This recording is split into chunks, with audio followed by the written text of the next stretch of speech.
I was 3 weeks out from the happiest day of my life when my brother decided to blow it all up. My name's Spencer. I'm 32 years old, live in Colorado, and until recently, I thought my family, flawed as they were, would always have my back. I don't mean that in a corny, TV sitcom way. I just mean that no matter how much we bickered or disagreed, there were boundaries you didn't cross, lines you didn't even look at, especially not during your brother's wedding prep. Growing up, I was the steady sibling, not the golden child. That title belonged to my younger brother, Tyler, but the one who handled things. If something broke, I fixed it. If mom needed help with the taxes, I was her guy. When our dad passed away 5 years ago, I was the one who drove Tyler to the funeral because he'd gotten drunk the night before and left his car in a ditch. I didn't resent that. I really didn't. It was just the dynamic. Tyler messed up. I cleaned it up. Tyler is, well, complicated. He's 29, charming in that slippery, overconfident way that makes waitresses laugh at his bad jokes and gets him out of parking tickets. He was the kind of kid who skated through life on charisma alone. When we were younger, I used to envy him. How easily people gravitated toward him. How our mom always defended him, even when he was blatantly in the wrong. But somewhere along the way, that envy faded. I had my own path. I built a quiet, stable life. I worked in IT, bought a house, and 3 years ago, I met someone who made all of it feel like it meant something. Her name's Lila. We met at a coffee shop when I spilled an entire large mocha on her coat. I was mortified. She laughed. And from that moment on, she just got me. Lila is smart, grounded, and kind in a way that makes you believe people can still surprise you for the better. She works as a social worker and has this sixth sense for people. She reads them like open books.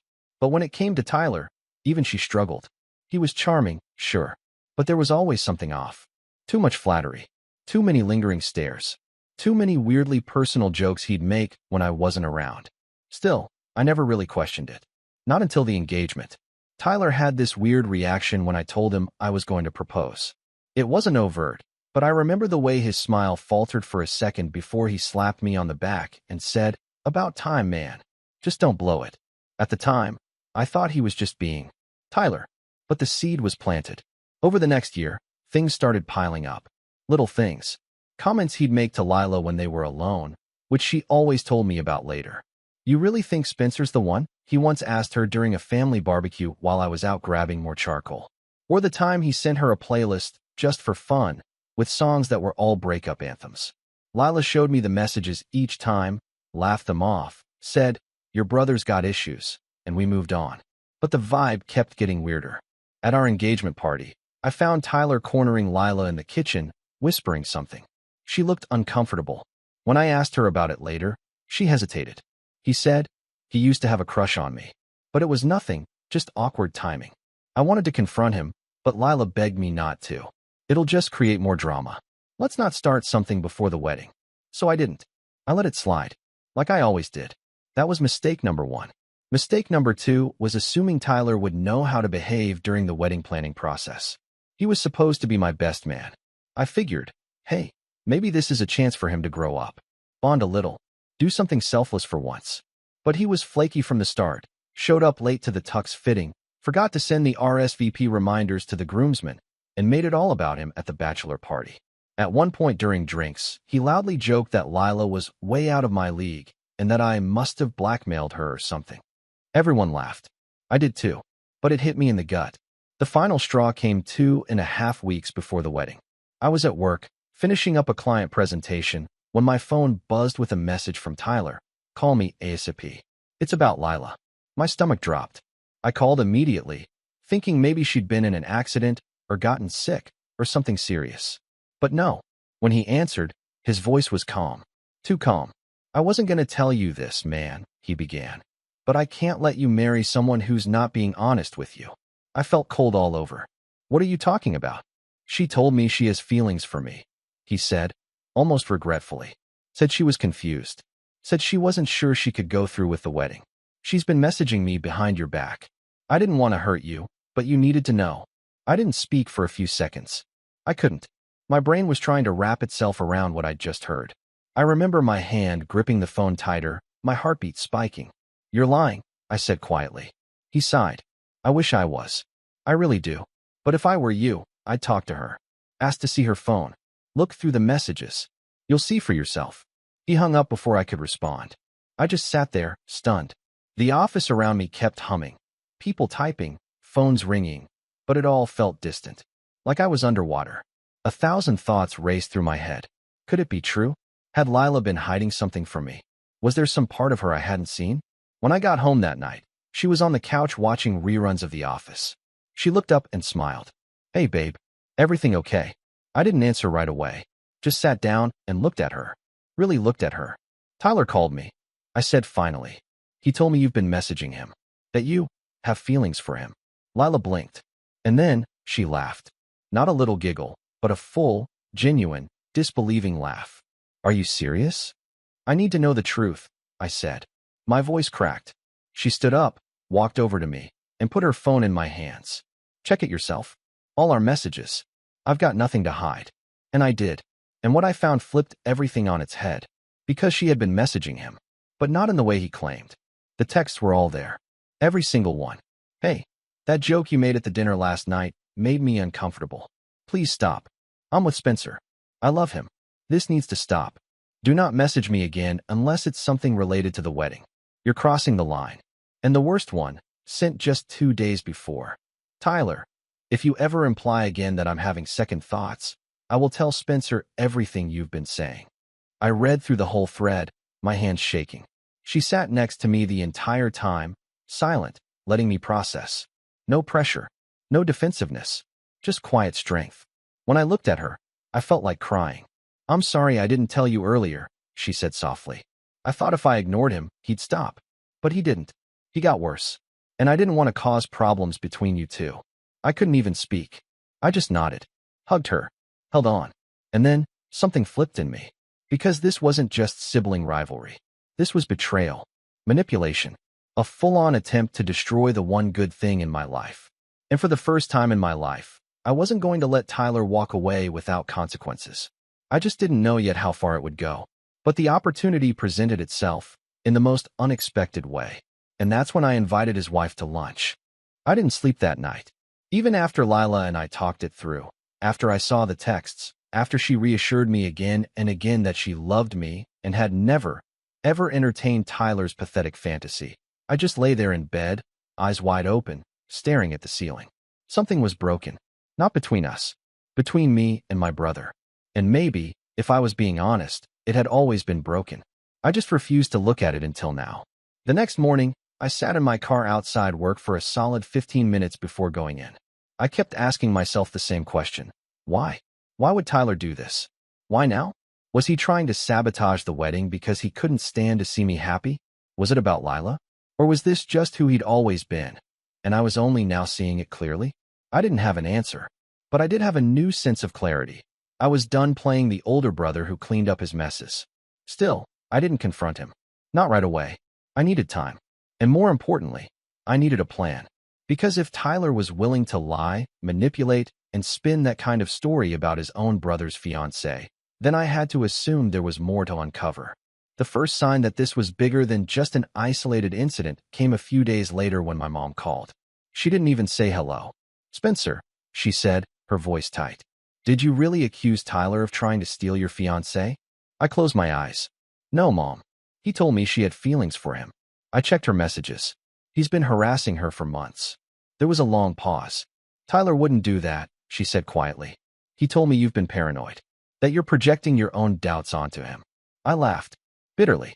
He showed up uninvited to her work one day and waited outside just to walk her to her car. She told me after the fact because she didn't want to stir things up. He's been sending her weird texts, making creepy comments, and you think I'm the problem? You've always been so serious, she snapped suddenly, and the shift stunned me. Always overthinking everything. Maybe Lila's not as into you as you think. Maybe she just didn't want to hurt your feelings. There it was. The hammer. The same tone she used when we were kids and Tyler wrecked something, and somehow I ended up grounded. That old, familiar flavor of disappointment directed at the wrong son. You're defending him? I asked, my voice sharp. He's your brother, she said, as if that was supposed to mean something now. And he's been really upset. You embarrassed him. You need to fix this before the wedding. The phone call ended with me saying something I hadn't said to her in years. I'm not asking for your approval anymore. And I don't need your help planning this wedding. It stung, but it was also freeing. I told Lila about the call. She just shook her head. I don't get it. Why does your mom always side with him? Because she always has, I said. And maybe she needs him to be the golden child. Otherwise, she'd have to look at everything she let slide. But the hits kept coming. That weekend, we had a family dinner planned. Just a casual get-together at my mom's place with the excuse of celebrating the upcoming wedding. Lila didn't want to go. I didn't either. But I felt like I needed to be there. Needed to see how deep this ran. We arrived and were greeted by an awkward silence. Tyler was already there, sitting on the patio with a drink in hand, sunglasses on like he was auditioning for some reality show. His wife, Rachel, was beside him, smiling, oblivious. At least for now. I greeted her warmly. She hugged me and whispered, "I'm so happy for you too." Like none of the chaos was happening. Either she didn't know, or she was pretending not to know.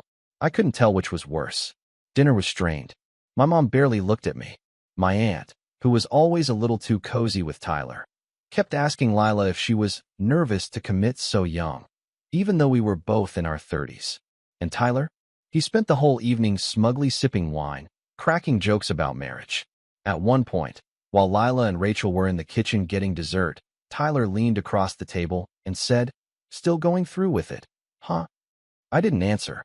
He smiled. "You're making a mistake. But hey, I'll be there. Front row, watching the train crash."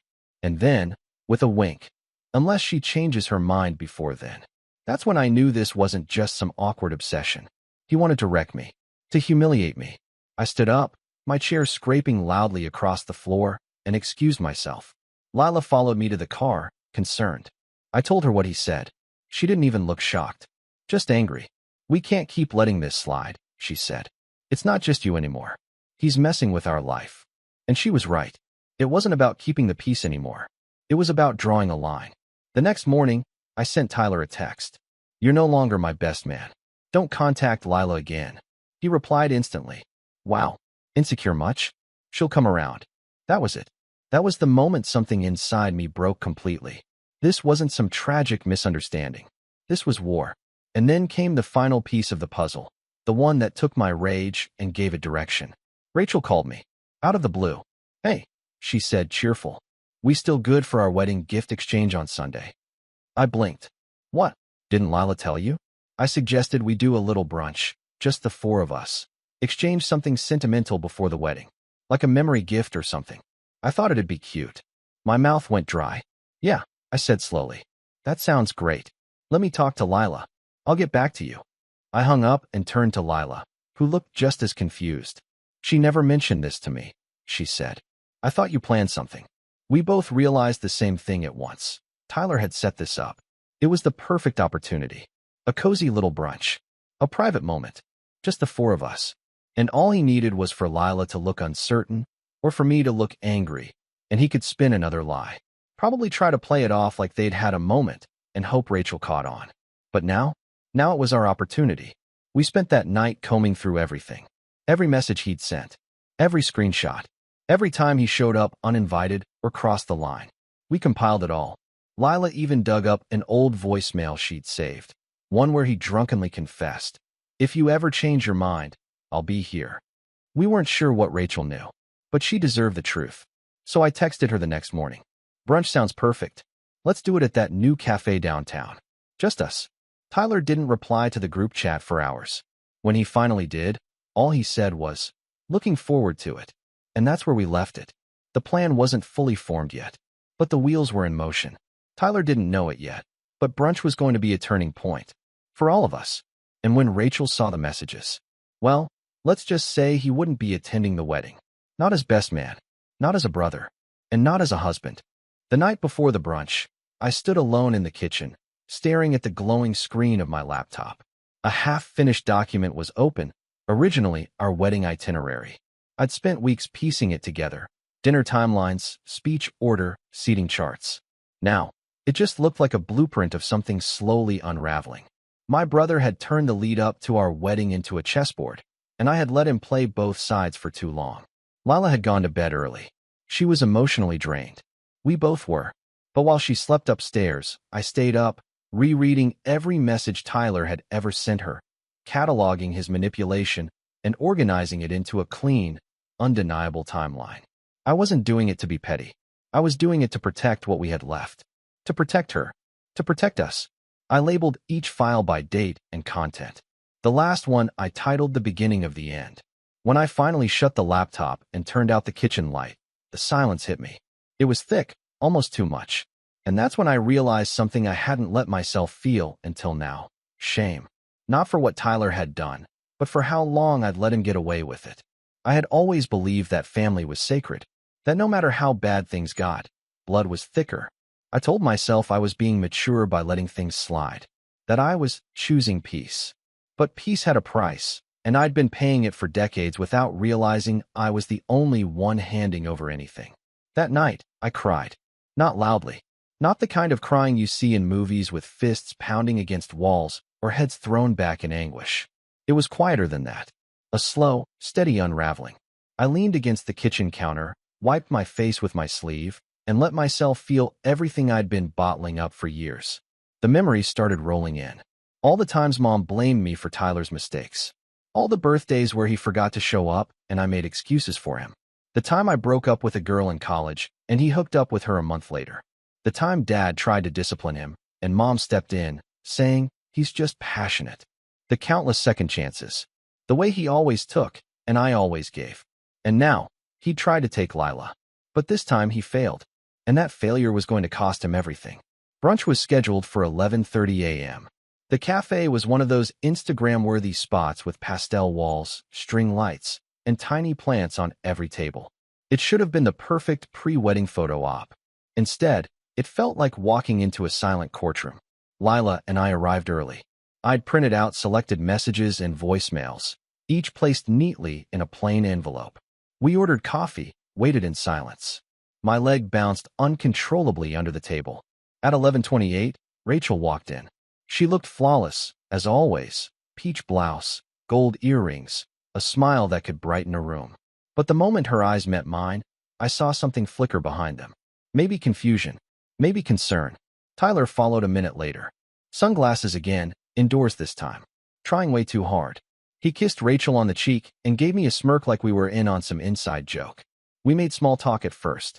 Rachel asked about the florist. Lila told her about the cake tasting. Tyler made some offhand comment about how marriage is just legalized codependency, and Rachel elbowed him playfully.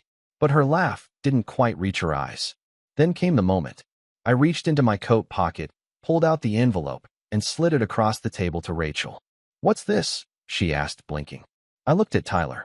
He froze. "Something you should have seen a long time ago." Rachel glanced between us, then slowly opened it. At first, she skimmed. Then she read more closely. Her eyebrows drew together. She reached the printed messages, screenshots of text from Tyler to Lila, including one particularly disturbing late-night message. "If you just said the word, I'd be gone before sunrise. You know you don't belong with him." Her hands began to shake. Lila spoke, her voice steady. "He's been harassing me for almost a year. I stayed quiet because I didn't want to hurt Spencer. But I can't keep pretending it's okay." Tyler reached forward, trying to grab the papers. "This is taken out of context. She flirted with me first." Rachel recoiled. "Don't touch me." His smile cracked. "Rach, come on. She's manipulating you. She's always had it out for me." "Enough." Her voice cut through the cafe noise like a blade. She looked at me. "Thank you for telling me." Then she stood up. "I need to go." Tyler followed her, sputtering half-formed excuses, but she walked faster. Out the door. Around the corner. Gone. And just like that, brunch was over. We sat there for a while after that. Tyler never came back inside. I don't know where he went. But I do know that was the last time I ever saw him with a wedding ring on his hand. You'd think that would have felt like the moment of triumph. But it didn't. In the days after brunch, I felt hollow. Word got around quickly. Rachel called my mom. And she, of course, blamed me for the fallout. "You humiliated your brother in public," she hissed during our next call. "You broke up a marriage." "No," I said calmly. "He did that. I just turned the lights on." But that didn't stop the storm. Tyler started messaging mutual friends, painting himself as the victim. That I was insecure, controlling. That Lila had led him on, and I'd taken things too far. Some people bought it. Others didn't. But even when I was in the right, it still hurt. Losing people you thought were neutral observers. Hearing them say, "It's a family matter, we shouldn't take sides." Like silence wasn't its own form of betrayal. Like neutrality didn't have a weight to it. I started pulling back. Unfriending people. Muting group chats. Saying no to invites. I wasn't angry. I was just tired. But Lila? She was a light through all of it. She never wavered. She held my hand through each moment, sent me ridiculous memes when I looked too serious, made our apartment feel like home, even when it felt like the rest of the world was collapsing. We talked a lot in those weeks before the wedding.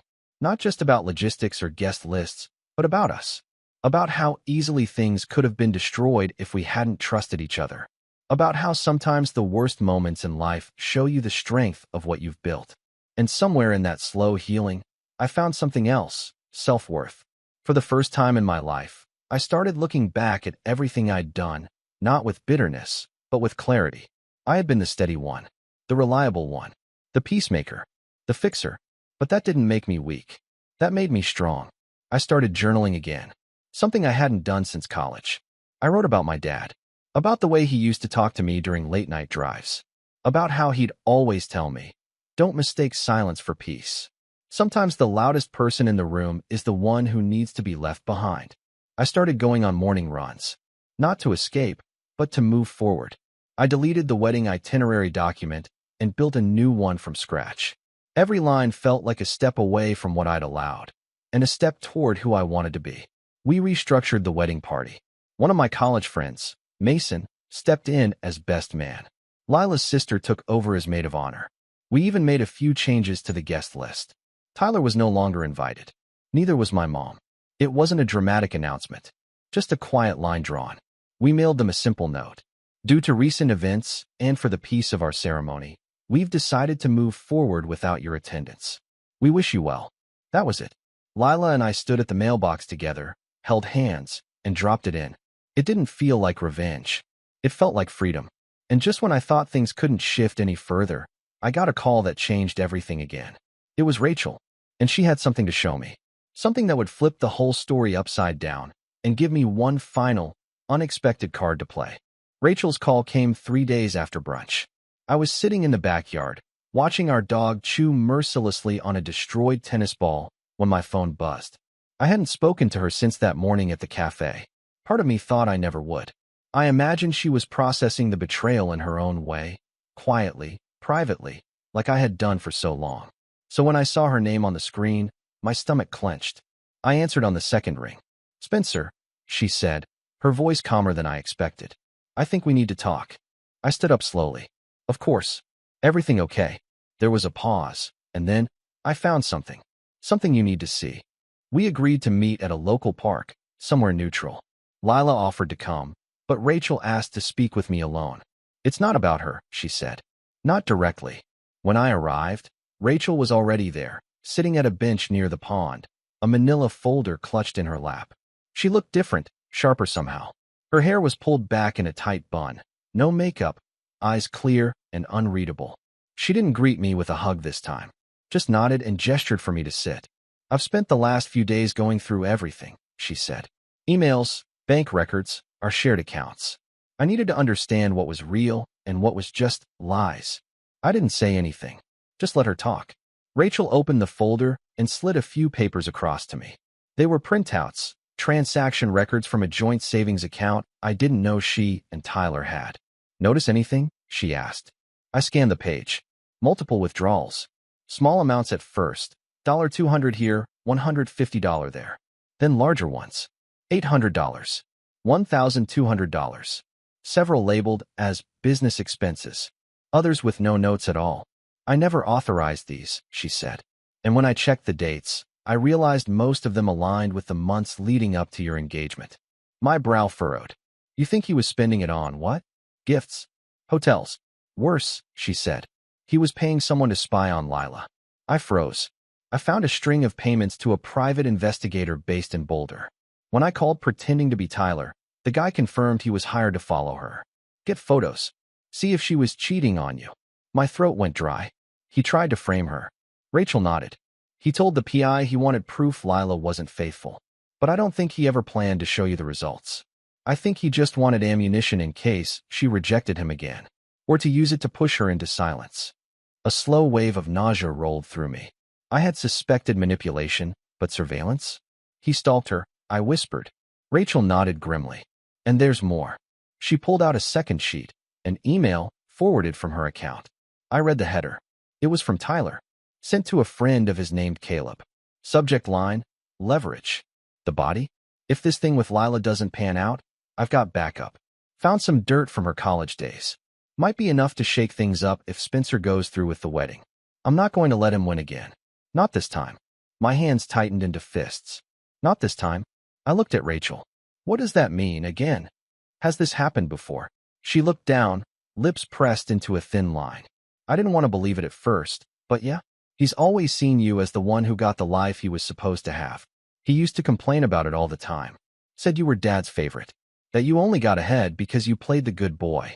I laughed bitterly. He means because I didn't lie and steal? Rachel didn't laugh. He always felt like the world owed him something. And when you proposed to Lila, it broke something in him. He couldn't stand that you got love, that you got loyalty. I leaned back on the bench, winded. The pieces were falling into place, but the puzzle they created was uglier than I'd imagined.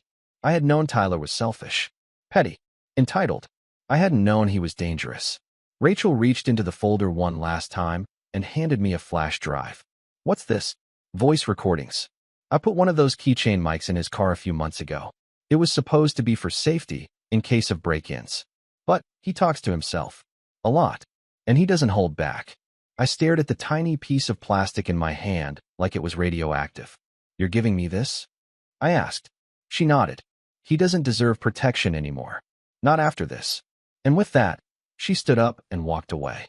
When I got home, I played the recordings. It took me hours to sift through them. Most were boring, traffic noises, music, the occasional phone call. But then, on a clip labeled 04_17_evening, I heard his voice clearly. She'll come around. They always do. Spencer's too weak to keep her. She wants someone exciting, someone who can take charge. Once she sees what he really is, boring, needy, scared, she'll run. And I'll be right there. In another, from a week before brunch. If this doesn't work, I'll burn it all down. Wedding, job, whatever. He doesn't get to win. Not this time. It was all there. His obsession, his entitlement, his plan. I sat in silence for a long time afterward. I wasn't sad anymore. I wasn't even angry. I was clear. This wasn't about revenge. This was about ending the cycle. But I wasn't going to scream or throw punches. I wasn't going to send threatening texts or stage some dramatic confrontation.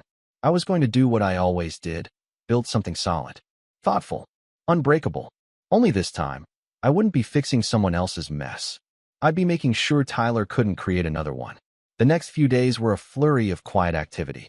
I contacted a lawyer, not because I planned to sue, but because I wanted to understand what protections I could put in place. Tyler had crossed lines I never imagined. I wasn't taking chances anymore. I asked the lawyer about defamation, harassment, emotional distress. He confirmed that with the recordings, the texts, and Rachel's testimony, I could absolutely build a case if needed. I filed a police report, not to press charges yet, but to create a paper trail. I gave them the recordings, the texts, the PI's contact. They took it seriously. Then I contacted our wedding videographer and made a special request that they prepare a private video montage for me. A short clip to be played at the rehearsal dinner. It wouldn't go public. It wouldn't be part of the official wedding reel, but it would contain everything I needed. I edited it myself. 3 minutes long. Clip 1. Tyler at our engagement party, making a toast. Clip 2. The voice recording of him calling me weak and boring. Clip 3. A screenshot of the leverage email. Clip 4. Rachel's voice, quietly stating, "He tried to destroy your relationship." And mine. The final clip? Me, looking into the camera, saying, "I used to think family meant forgiving everything, even betrayal. I don't think that anymore. Sometimes, to protect what matters, you have to close the door and never open it again." I saved it on a flash drive and handed it to Mason, my new best man, with simple instructions. Only play it if Tyler shows up uninvited. He nodded. You really think he'll try? I looked out the window. I think he doesn't know how to lose. The day before the wedding, I got one final message from Tyler. No subject. Just 3 words. You'll regret this. I didn't reply, but I smiled when I read it. Because for the first time in my life, I wasn't scared of him. He should have regretted ever thinking I was someone he could manipulate. And tomorrow, he'd finally learn what it felt like to be powerless. The morning of the wedding, the sky was clear. No clouds. No wind. The kind of stillness that made everything feel intentional, like even the weather had paused to witness what was about to unfold. Lila and I didn't speak much as we got ready. Not because we were nervous, but because there was an unspoken calm between us. A quiet acknowledgement of everything we'd weathered. Every betrayal, every hard conversation, every moment where the entire structure of our relationship had been tested and had held. Stronger than ever. I stood in front of the mirror, adjusting my cufflinks, and caught my reflection. Not just the tucks or the hair or the clean shave, but me. My posture. My eyes. I looked ready. For everything. For marriage. For confrontation. For closure. The venue was beautiful. We'd chosen a small vineyard just outside of town. Rows of green vines stretched toward the horizon, sunlight catching on the leaves like gold. Guests began arriving early, laughing, greeting each other, taking photos in front of the flower arch. I moved through the crowd with a kind of floaty detachment, half listening to congratulations, half focused on the one thing I knew was coming. Because even though Tyler hadn't RSVP'd, I knew he'd show. The rehearsal dinner was scheduled for 5 p.m., a casual pre-wedding gathering of just the closest family and friends. We'd rented out a private room at a nearby bistro, low lighting, jazz in the background, candles flickering on every table. It was everything Lila wanted, warm, intimate, meaningful. And it was the perfect stage. Mason had the flash drive in his inner jacket pocket. He'd tested the projector twice already. He gave me a subtle nod when I walked in. Everything was in place. The only variable was Tyler. Sure enough, at 5:47 p.m., he arrived. Uninvited. He strolled in wearing a slim black suit. No tie, sunglasses on despite being indoors. Like he thought he was the villain in some Netflix drama. A few heads turned. The room went still. I saw Lila's hand tighten around her champagne flute. Rachel, who'd bravely chosen to attend, sat 2 tables away and didn't even look up. Tyler headed straight for me. "Spence," he said smoothly, clapping me on the shoulder. "Heard the party couldn't start without me." "Actually," I said calmly, "it's just about to end." Before he could respond, Mason stepped forward, smiling like a host at a fundraiser. "If I could get everyone's attention for a moment," he said, raising his glass. "Before we dig into dinner, Spencer asked me to share a little something. A short video. Just a few memories." Lila rose quietly and walked over to me. We stood side by side as Mason connected the flash drive to the projector. The screen flickered to life. It started with laughter, clips from our engagement party, birthday celebrations, goofy moments with our dog. A few guests clapped softly, some let out nostalgic sighs. Tyler smirked, arms crossed. Then came the second half. His smirk faded instantly. His voice filled the room. That unmistakable recording from the car. "She'll come around. They always do. Spencer's too weak to keep her." People began turning, whispering. Another clip. The email. The one he sent to Caleb. "Leverage." The room shifted. Then Rachel's voice. "He tried to destroy your relationship. And mine." And finally, my face on screen. Calm. Resolved.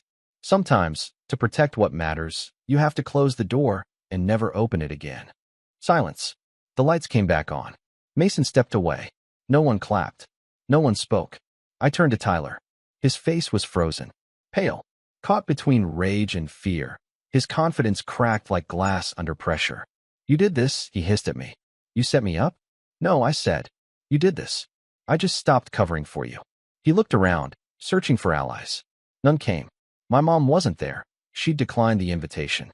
Said she couldn't support a wedding built on division. Fine by me. Aunt Karen was staring at him with her mouth half open.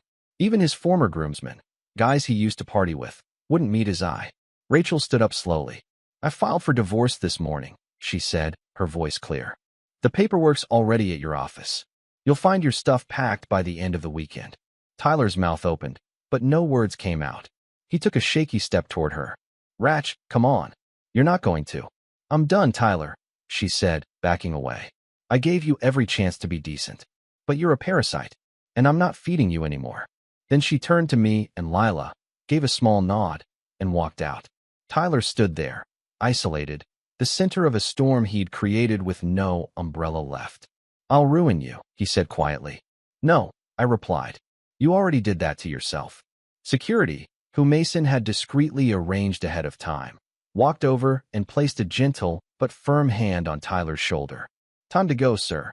He didn't fight it, just yanked his arm away, turned, and stormed out. No more words. No more grand speeches. Just the click of the door closing behind him. That was the last time I saw him. The wedding the next day was perfect. The vineyard glowed under the afternoon sun.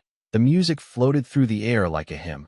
And Lila walked down the aisle like she had stars in her eyes and nothing could touch her. When we exchanged vows, mine cracked with emotion. But I didn't care, because I meant every word. "I vow to never let fear silence me again," I said, "and to protect what we've built, even if it means walking away from people I once called family." She squeezed my hand so tightly I thought I might break. But I didn't. I just stood taller. After the ceremony, guests kept coming up to us saying it was the most heartfelt wedding they'd ever seen. There were tears, laughter. Even the DJ cried at one point. And somewhere during the reception, I found myself standing alone again, watching Lila dance with her father. The same spot I'd stood in before this whole mess began. Only this time, I didn't feel hollow. I felt whole, complete. Not because I got revenge, but because I took my life back. Rachel and I still talk. She's doing well, moved to a new apartment, started therapy, even adopted a cat. She once joked that Tyler did her a favor by blowing everything up. "I wouldn't have had the strength to walk away," she admitted. "But you did, and that gave me mine." As for my mother, we're distant.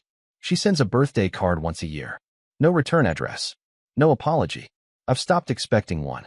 Some losses are necessary. Tyler never responded to the police inquiry. The PI eventually turned over his side of things, and while nothing escalated legally, the record is there, waiting, if he ever tries anything again. But I don't think he will. Because for the first time in his life, someone didn't fold under his pressure. Someone stood up and told the truth, and everyone saw him for who he really was. Months later, on a quiet Sunday morning, Lila and I sat on the back porch, drinking coffee and watching the sunrise. She reached over, took my hand, and said, "Do you think he'll ever apologize?"